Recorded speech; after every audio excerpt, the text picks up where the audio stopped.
नमस्कार. दीपक रेगे कथाकथन चॅनलवर तुम्हा सगळ्यांचं मनापासून स्वागत करतो आणि एकच विनंती करतो की तुम्ही जर आत्ता चॅनलवर पहिल्यांदा आला असाल किंवा अजूनपर्यंत चॅनल सबस्क्राईब केलं नसेल तर प्लीज चॅनल सबस्क्राईब करा. श्रोते हो, आज तुम्ही ऐकणार आहात ज्योती पुजारी लिखित अधांतरी ही कथा. तिच्या पायाखालची वाट कधी संपली आणि हे जंगल कधी सुरू झालं तिला कळलंच नाही. यापूर्वी ती कधीच या जंगलात आलेली नाही. चारी बाजूंनी उंचच उंच वाढलेल्या झाडांची गच्च गर्दी आहे. झाडांना विळखा घालून वर वर चढलेल्या वेली, तळपणाऱ्या भर दुपारच्या सूर्याची किरणं झाडांच्या शेंड्यावर अडकलेली, पानाच्या जाळीतून झिरपणारा त्यांचा मंद प्रकाश, पायतळीचा ओलसर गारवा थेट तिच्या मेंदूत घुसलेला. कोणीतरी हाताला धरून बळजबरीनं पुढं न्यावं तशी ती पुढे चालतीये. वाऱ्याबरोबर येणारे फुला पानांचे उग्र मादक गंध तिला त्यांच्या अस्तित्वाची जाणीव करून देत आहेत. किती काळ ती चालतीच आहे. काळ मोजण्याचं कुठलंही साधन तिच्याजवळ नाही. ज्या दिशेनं ती निघाली आहे ती उगवतीची दिशा आहे का मावळतीची तेही कळायला मार्ग नाही. दिशा आंधळी अशी ती पुढे निघालेली आहे.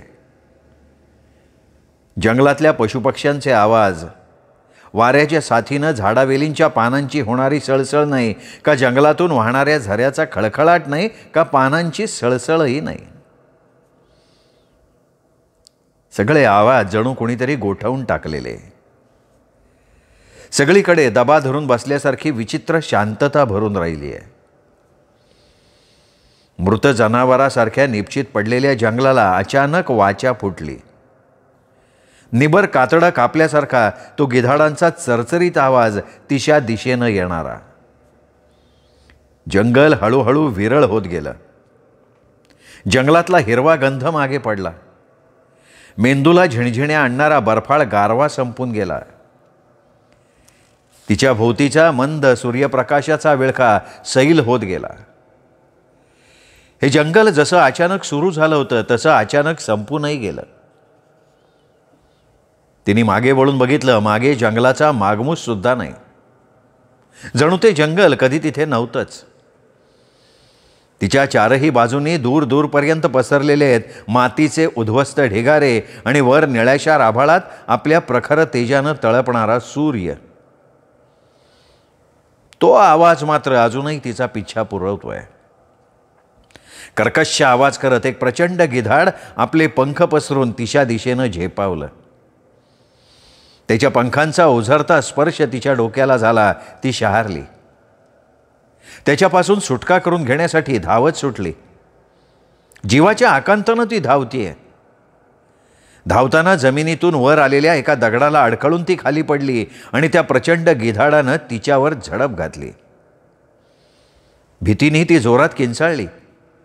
तिच्या तोंडून विचित्र असा कणल्यासारखा आवाज आला. त्या आवाजानं तिच्या शेजारी झोपलेल्या देवेनला जाग आली. त्यांनी मीताकडे बघितलं. तिचे डोळे मिटलेले आहेत. खोलीतल्या दिव्याच्या मंद निळसर प्रकाशात तिच्या चेहऱ्यावर उमटलेल्या भीतीच्या रेषा स्पष्ट दिसत आहेत. मीता, काय झालं? त्यांनी तिच्या कपाळावर हात ठेवला. तिच्या कपाळावर घामाचे थेंब तरारून आलेत. मीता, अगं जागी झालीस का? तिने डोळे उघडून आजूबाजूला बघितलं. ती तिच्या बेडरूममध्ये आहे. देवेन तिला जागं करतोय. ती उठून बसली. बापरे, काय भयंकर स्वप्न पडलं. काय अर्थ असेल या स्वप्नाचा? तिच्या मानेवरनं घामाचा एक बारीकसा ओघळ तिच्या पाठीच्या पन्हाळीतनं खाली ओघळला. तिच्या छातीत अजूनही धडधडतोय. तिचा चेहरा भीतीनं आक्रसलेला, डोळ्यात भीती साकळलेली. बापरे, देवेन मला काय हॉरिबल स्वप्न पडलं रे. ते स्वप्न आठवून ती शहारली. काही न बोलता त्यांनी तिला जवळ घेतलं. ती देवेंच्या कुशीत शिरली. तो मायेनं तिला थोपटत राहिला. सकाळी उठल्यावर तिला ते स्वप्न आठवत राहिलं. तिने गॅसवर चहाचं आधण ठेवलं. असलं कसलं विचित्र स्वप्न पडलं? काय अर्थ असेल त्या स्वप्नाचा? तिला फारशी स्वप्न कधी पडत नाहीत आणि पडली तरी ती तिच्या आठवणीत राहत नाहीत. नवा दिवस उगवला की रात्रीची स्वप्न आठवणीतनं पार पुसली जातात. पण काल रात्रीच्या स्वप्नानं तिच्या मनात ठाण मांडलंय. चहाचं आधण खळखळ उकळत असताना तिने आधणात चहा पावडर घातली. दूध घालून चहा 2 कपात गाळला. चहाचा ट्रे घेऊन ती हॉलमध्ये आली. सेंटर टेबलवर चहाचा ट्रे ठेवला. देवेन पेपरमध्ये तोंड खुपसून बसलेला होता. चहा घे. मीतानं चहाचा कप त्याच्या पुढे केला. त्याने हात लांब करून समोरचा चहाचा कप उचलला, ओठांना लावला. मीता चहा पिताना त्या स्वप्नाचाच विचार करतीये. देवेन स्वप्न शुभ अशुभाचे संकेत देतात असं मी कुठेतरी वाचलं होतं. रात्री मला पडलेल्या स्वप्नाचा काय अर्थ असेल? मी कुठल्या तरी जंगलात फिरतीये आणि गिधाडानं माझ्यावर झडप घातली असं काहीतरी दिसलं स्वप्नात. काय अर्थ असेल त्या स्वप्नाचा? हे बघ, स्वप्न बिप्न सगळं बकवास आहे. आपल्या मनाचे खेळ आहेत ते. त्या स्वप्नाचा विचार करत बसू नकोस. Forget it. आता विचार करायचा तो सईचा आणि तिच्या बाळाचा. सई परवा येते. कधी तिला एकदा बघते असं झालंय. प्रवासात तिला काही त्रास व्हायला नको. अगं, अंशुल आहे तिच्याबरोबर. तू उगाच काळजी करू नकोस. 7 महिन्यांची गरोदर आहे ती. पहिलीट करीण. अरे, मी आई आहे तिची. मला काळजी वाटणारच की तिची. ओके, तू काळजी कर, पण मला कॉलेजला जायला उशीर होतोय. चल फटाफट ब्रेकफास्ट तयार कर. मी तयार होऊन आलोच. असं म्हणत देवेन आंघोळीला गेला. त्याने शॉवर सुरू केला. आई आहे मी तिची. मला तिची काळजी वाटणारच. आंघोळ करताना त्याला मीताचे शब्द आठवत होते. अरे सई, माझीही मुलगी आहे. मी बाप आहे तिचा. आणि आई एवढीच काळजी बापाला सुद्धा वाटत असते. बाबा म्हणत, लेक गळ्यात पडली की तो जेवढा सुखावतो तेवढाच लेकीच्या डोळ्यात पाणी आलं की त्याच्या काळजात कळ उठते. सई सासरी जायला निघाली तेव्हा तुझ्या आयुष्यातला हा आनंदाचा प्रसंग आहे, डोळ्यात पाणी आणायचं नाही, असं सईला समजावताना माझ्या काळजाला पडलेला पीळ कोणालाही दिसला नाही. वरात गेल्यानंतर त्या रात्री बाल्कनीत गुपचूप अश्रू ढाळणाऱ्या ह्या बापाचं सांत्वन मीताताईच्या यजमानांनी कन्या ही परक्याचं धन समजून वाढवायची आणि वेळ आली की ज्याची त्याला सोपवायची असं उच्चारायला सोपं पण आचरणात आणणं महाकठीण असलेलं तत्त्वज्ञान सांगून माझी समजूत काढली. देवेन, अरे किती वेळ लावतोय? 60 वाजायला आले की. मीतानं बाथरूमच्या दारावर थापा मारल्या. तो आपल्या विचारांच्या तंद्रीतनं बाहेर आला. देवेन तयार होऊन डायनिंग टेबलजवळ आला. मीतानं त्याच्यासमोर सँडविचेसची डिश ठेवली. नेहमीसारखी ती त्याला दारापर्यंत सोडवायला आली. दार बंद करून ती घरात आली. तिने ओट्यावरचा चहा नाश्त्याचा पसारा आवरला. तिला स्वयंपाकाची घाई नसते. देवेन दुपारी 2 वाजता येतो कॉलेजमधनं. त्यानंतर दोघांची जेवणं होतात. ती हॉलमध्ये आली. हॉलमध्ये देवेंना पसरून ठेवलेला पेपर नीट घडी करून ठेवला. कामात स्वतःला गुंतवून घेतलं तरी त्या स्वप्नाचा विचार काही तिच्या डोक्यातनं जात नाहीये. देवेन एका कला महाविद्यालयात मराठीचा प्राध्यापक आहे. देवेन BA फायनलच्या वर्गात बालकवींची ती फुलराणी कविता शिकवतोय. हिरवे हिरवे गार गालीचे हरित तृणांच्या मखमालीचे त्या सुंदर मखमालीवरती फुलराणी ती खेळत होती. बालकवींच्या कवितेतली ही फुलराणी साधी बोळी आहे, निरागस आहे. तिला कसला तरी ध्यास लागलाय. ती एका दिव्य अनुभवाच्या पूर्तीची वाट बघतीये. देवेन शिकवण्यात रंगून गेलाय. त्यांच्या डोळ्यांसमोर एक साधी भोळी निरागस फुलराणी साकारलेली आहे. त्या फुलराणीचा चेहरा अगदी त्याच्या सईसारखा आहे. ती सईच आहे, त्याची लाडकी सई. फुलराणी कवितेतल्या फुलराणीला प्रेमाच्या दिव्य अनुभूतीचा ध्यास लागलाय, तर सईला प्रतीक्षा आहे वेदनेतून फुलणाऱ्या मातृत्वाच्या दिव्य अनुभवाची. यापूर्वी कितीदा तरी त्यांनी ही कविता शिकवली आहे, पण आज पहिल्यांदा ती एक नवा अर्थ घेऊन त्याच्यासमोर आली आहे. तास संपल्याची बेल वाजली. तो वर्गातनं बाहेर पडला. हॅलो सई, कशी आहेस? मीतानं विचारलं. मी ठीक आहे. हे बघ, तुझी प्रवासाची तयारी आता झाली असणार. डॉक्टरांनी लिहून दिलेली औषधं वेळच्या वेळी घेतेयस ना? वेळच्या वेळी जेवत जा, स्वतःची काळजी घे. हे बघ मम्मा, अंशुलनं आज सुट्टी घेतली आहे, तो घरीच आहे. त्याला तुझ्याशी काहीतरी बोलायचं आहे. हां, हॅलो मम्मा, कशा आहात तुम्ही? पप्पा कसे आहेत? आम्ही दोघंही एकदम मजेत आहोत. तुम्ही इकडे यायची वाट बघतोय. परवा संध्याकाळी 6च्या फ्लाईटनं निघताय ना तुम्ही? हो. अंशुल, काय झालंय? तुला काहीतरी सांगायचं आहे असं सई म्हणाली. नाही, काही विशेष नाही. एवढ्यात तुमच्याशी काही बोलणं झालं नाही. तुम्ही खूप सईची काळजी करता असं सई म्हणाली. तुम्ही टेन्शन घेऊ नका. मी अगदी व्यवस्थित घेऊन येतो तिला. डॉक्टरांनी सुद्धा प्रवासाची परवानगी दिली आहे. तिची औषधं नीट सुरू आहेत, हेच सांगायचं होतं. बाकी काही नाही. घ्या, सईशी बोला. मम्मा, मी सुद्धा हेच सगळं तुला आणि पप्पांना दरवेळी फोनवर सांगत असते. आता जावयानं सांगितल्यानंतर तरी समाधान झालं का नाही? झालं ग बाई, झालं. हे बघ, काल तुझ्यासाठी थोडी खरेदी केली आहे. तुझ्या खोलीला, म्हणजे तुझ्या खोलीच्या खिडक्यांना तुला आवडतात तसे बेबी पिंक कलरचे पडदे आणलेत. देवेन बेडवर पडल्या पडल्या तिचं बोलणं ऐकतोय. मम्मा, पप्पांना दे ना फोन. घ्या, तुमच्या लेकीला तुमच्याशी बोलायचं आहे. हां, बोल बच्चा, कशी आहेस? पप्पा, मी मजेत आहे. उद्या कुठल्या एअरलाईन्सच्या फ्लाईटनं येत आहे तुम्ही दोघं? तुम्हाला घ्यायला एअरपोर्टवर येणार आहे मी. सई, अंशुल बराच वेळ देवेंशी बोलले. अगं, सईनी फोन बंद केला. आता झोप, रात्रीचे 11 वाजलेत. मीता, पण सईचं बाळ सईसारखं गोरं व्हायला हवं नाही का? अंशुल दिसायला रुबाबदार आहे, पण सईपेक्षा सावळाच आहे तो. आपल्याला तर मस्त बाहुलीसारखी नात हवी. मी तिच्यासाठी खूप कपडे खेळणी आणणार आणि आपण तर तिला बुवा पिंकी म्हणणार. प्राध्यापक सरदेसाई, कल्पनेच्या जगातनं बाहेर या. अजून सईचं बाळ या जगात यायला 2 महिने तरी नक्कीच आहेत.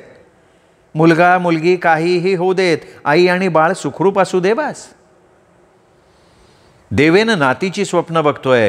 मीताच्या मनात नातवाच्या जन्माभोवती अनामिक शंकेची नाळ गुरफटलेली आहे. मनात आत कुठेतरी भीतीचा इवलासा कोंब उगवलेला. भिंतीच्या कडेला उगवणाऱ्या इवल्याच्या रोपानं सर वाढत अवघी भिंत व्यापून टाकावी तसा भीतीचा अंकुर तिच्या मनात पसरत चाललेला. निर्लेप रात्र पुढे सरकती आहे. गावातच असलेली मीताची ताई आली आहे. मीता सईचं कपाट आवरती आहे. देवेन तिथे येऊन बसला. तिघंही सईच्या आठवणीत रमलेली. देवेन, तुला आठवतं? सईच्या पहिल्या वाढदिवसाला तू तिच्यासाठी ही निळ्या डोळ्यांची बाहुली आणली होतीस.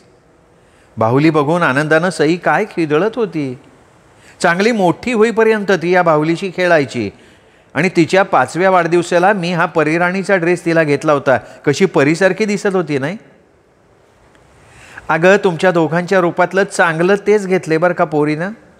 मितूचा लख्ख गोरा रंग आणि मोठे काळे भोर डोळे, देवेंचं सरळ टोकदार नाक आणि दाट कुरळे पिंगट केस. उगाच नाही, ती BSc होत नाही तर अंशुलसारख्या मल्टीनॅशनल कंपनीत बड्या पदावर नोकरी करणाऱ्या इंजिनियरनी तिला मागणी घातली.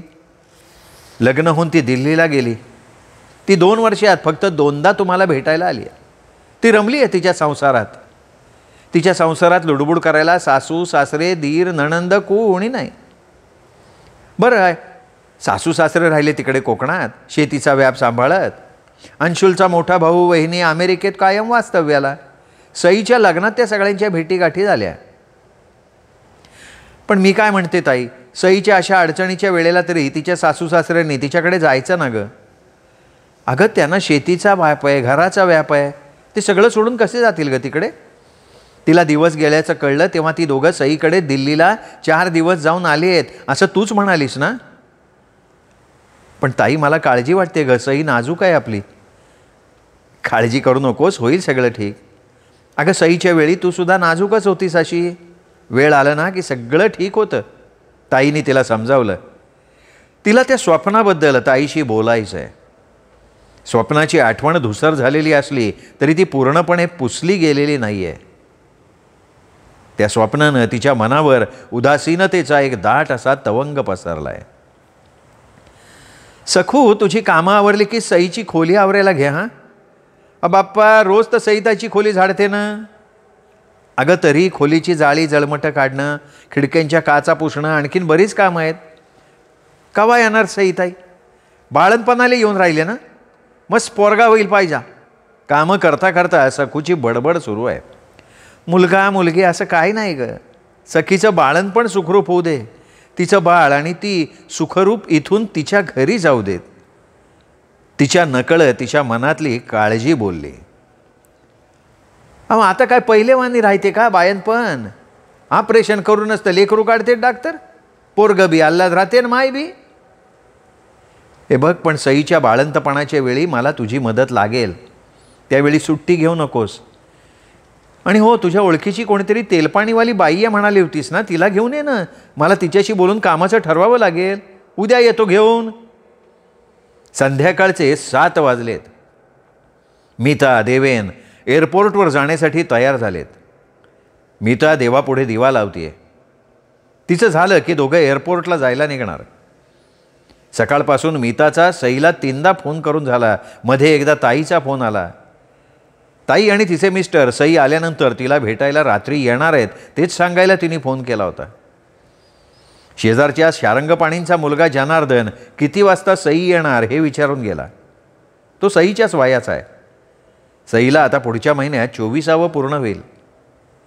दारावरची बेल वाजली. देवेंना दार उघडलं. जनार्दन घाईघाईनं आत आला. काका काका, पहिला TV लावा बरं, असं म्हणत त्यांची वाट न बघता स्वतः पुढे होऊन त्याने TV सुरू केला. न्यूज चॅनल लावलं. दिल्लीहून नागपूरच्या दिशेनं निघालेल्या एअरलाइन्सच्या क्रमांकाचं विमान आग्र्याजवळच्या जंगलात कोसळल्याचं वृत्त आत्ताच आमच्या हाती आलं आहे. विमानातले सगळे प्रवासी मृत्युमुखी पडल्याची शक्यता वर्तवण्यात येते. निर्विकार चेहऱ्यानं बातमीदार बातमी देतोय. सई सई याच विमानानं येणार होती. सई सई ह्या जगात नाही. देवेंच्या छातीत त्याचं हृदय मुठीत चिरडल्याची वेदना उठली. अंगातनं घामाचे पाजर फुटले आणि तो खाली कोसळला. जनार्दनही काका म्हणून जोरात किंचाळला. संजीवनी हॉस्पिटलच्या ICUमध्ये देवेन भरती आहे. त्याच्या भोवती गंभीर चेहऱ्यानं उभे असलेले डॉक्टर्स, बाजूच्या मॉनिटरवर उमटणाऱ्या रेषा, हॉस्पिटलच्या कॅरिडॉरमधल्या खुर्चीवर बसलेली मीता, ताई, ताईचे मिस्टर, ताईचा मुलगा सुहास, समोर जनार्दन, त्याचे वडील. ते सगळे त्यांच्या दिशेनं येणाऱ्या डॉक्टरांच्याकडे बघतायत. ताईच्या सुनेला, प्राचीला हॉस्पिटलमध्ये यायचं होतं, पण तिच्या 2 वर्षाच्या मुलाला कुठे ठेवायचं हा प्रश्न उद्भवल्यामुळे ती काही येऊ शकली नाही. डॉक्टर त्यांच्या जवळ आले तसे ताईचे मिस्टर त्यांच्याशी बोलायला समोर गेले. सिव्हिअर हार्ट अटॅक आहे. पुढचे 48 तास धोक्याचे आहेत. कुठून तरी दुरून आल्यासारखं डॉक्टरांचं बोलणं.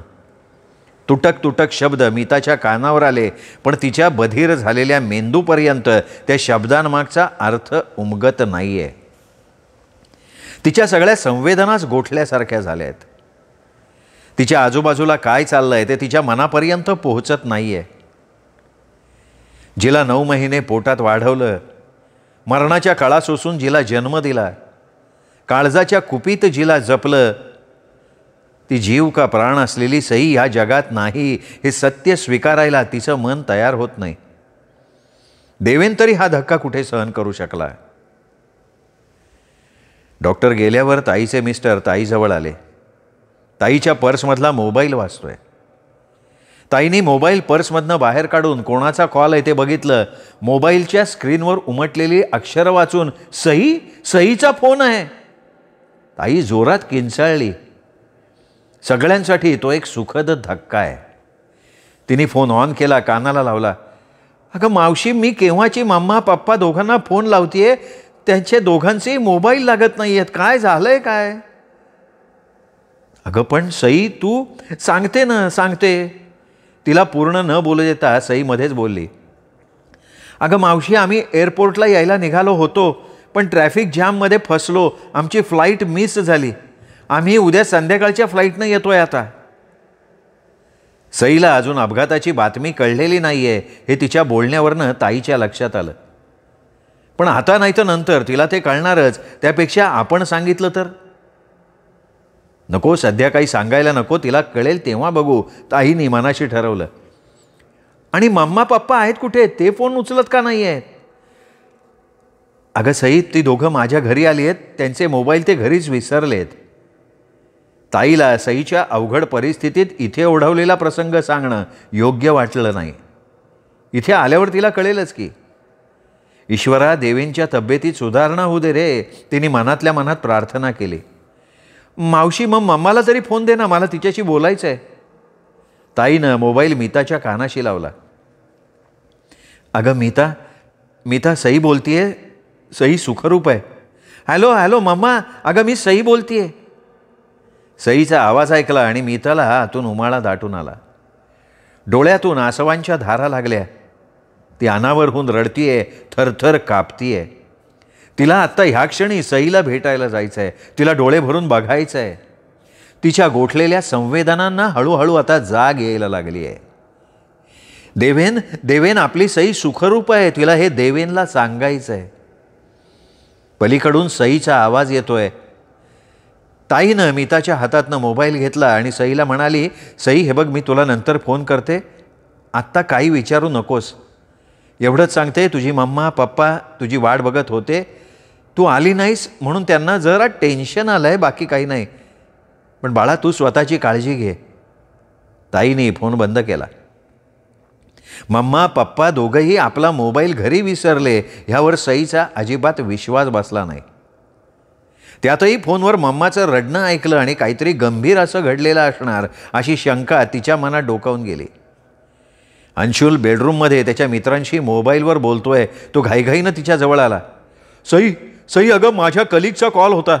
सई, अगं ज्या प्लेननं आज आपण नागपूरला जाणार होतो त्या प्लेनचा अपघात झालाय. सई, आपली फ्लाईट मिस झाली म्हणून आपण आत्ता जिवंत आहोत. ओ गॉड, काय झालं असतं याची कल्पनाही मी करू शकत नाहीये. अंशुल एक्साइट होऊन बोलत होता. ते ऐकताना मम्माच्या रडण्याचा, मावशीच्या बोलण्याचा तिला उलगडा झाला. पण मग पप्पा माझ्याशी का बोलले नाहीत? पप्पांना काही झालं नसेल ना? या विचारानं सईच्या काळजाचा ठोकाच चुकला. तिला आत्ता ह्या क्षणी त्या दोघांना भेटायचं आहे, पण ते लगेच शक्य नाही हे तिलाही माहिती आहे. त्यांच्यामध्ये शेकडो मैलांचं अंतर पसरलं आहे आणि मध्ये आहे एक अख्खी रात्र आणि उद्याचा संपूर्ण दिवस. अंशुलनं TV लावला. सई तिच्या पोटातल्या बाळाच्या हालचालीची चाहूल घेत सुन्न होऊन बसलेली. मीता ICU समोर असलेल्या काचेच्या पार्टिशन जवळ आली. पार्टिशनच्या पलीकडे असलेल्या देवेनकडे बघत उभी राहिली. तिचा देवेन तिच्या नजरेसमोर आहे, पण तिला भेटता येत नाहीये. तिचा आवाज त्याच्यापर्यंत पोहोचत नाहीये. त्याच्या बाजूच्या मॉनिटरवर उमटणारा त्याच्या श्वासाचा आलेख, त्यातले चढ उतार, यातलं मीताला काहीही कळत नाहीये. तिला एवढंच कळतंय की ती देवेनशिवाय जगू शकत नाही. या क्षणी तिला खूप अगती, खूप असहाय्य झाल्यासारखं वाटतंय. तिची लेक सुखरूप आहे याचा आनंद मानावा का जोडीदार मरणाशी झुंज देतोय याचं दुःख मानावं, काहीच कळत नाहीये. तिला तिच्या पायाखालची जमीन आणि माथ्यावरचं आभाळ हे दोन्हीही कुणीतरी तिच्यापासून हिरावून घेतल्यासारखं, आधांतरी असल्यासारखं वाटतंय. वाऱ्याबरोबर कुठून तरी आलेला ओला हिरवा गंध तिच्या भोवती रेंगाळतोय. जंगलातल्या हिरवाईचा ओला हिरवा गंध.